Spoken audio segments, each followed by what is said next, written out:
My favorite Netflix show of the moment is Love, Death, and Robots. I love how it's a little bit of everything. It's funny, it's moving, it's sexy, it's extremely violent at times, and nearly every episode is thought-provoking in some way. If you're of a certain sensibility, it really hits all your pleasure zones. Growing up, I was a big fan of the heavy metal movie, and I really think that there's not enough animation that's made purely for adults, so I hope we get many more seasons of Love, Death, and Robots. If they just keep giving animators the opportunity to make more, it has the potential to run forever.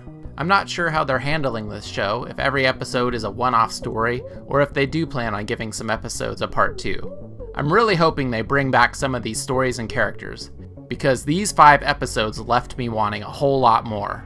Warning, major spoilers ahead. Number 5, 3 Robots. On its own, it's not one of my top 5 favorite episodes, but I enjoy the 3 robots' personalities, and there are some really funny moments.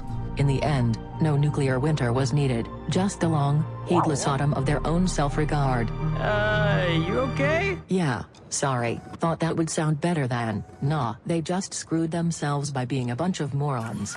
But mostly I want to see more about these cats with the opposable thumbs, and how the 3 robots escape, or don't, the situation that they're left in at the end of the episode. Number 4, Beyond the Aquila Rift. This one wraps its story up pretty neatly, but it's probably my favorite episode of the first season, so I want to see more. It takes a lot of cues from the alien universe. It feels like another crew has been sent out and ended up in another fucked up situation. The animation is absolutely gorgeous, and I like its exploration of lightspeed travel and how it would affect humans. Greta is a fascinating character. On the outside, she's a horrible-looking spider monster, but she seems to have great affection for Tom, and really seems to want to take care of him. A sequel could explore their relationship further, or we could see who else ends up 150,000 light years from Earth. Number 3, The Secret War. Another episode that doesn't necessarily lend itself to a sequel, as most of the characters end up dead by the end. But I fell in love with these guys who are stuck in a nasty war between man and demons. The youngest soldier is sent off before they make their last stand, so we could easily follow him and see where he ends up. I'd rather die with you. I beg you, let me Give stay. the Major our coordinates. Tell him to bomb this place into scorched rubble. Father, please. That is an order.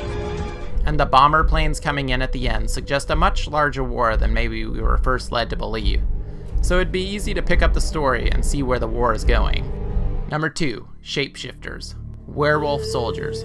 Fucking awesome. I love nearly everything about this episode.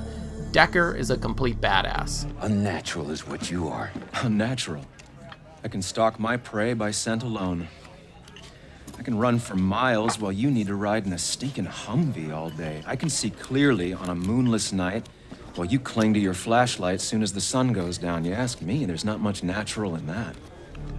I love him just running nude into the fight with the other werewolf. And a fucking werewolf fight? That scene may have been my favorite scene of the series. This one seems set up for a sequel more than any other episode. The way he quits the army and just walks off into the desert, it's like he's TV's David Banner, except for he's a werewolf. And we're gonna follow his crazy adventures on another 100 episodes.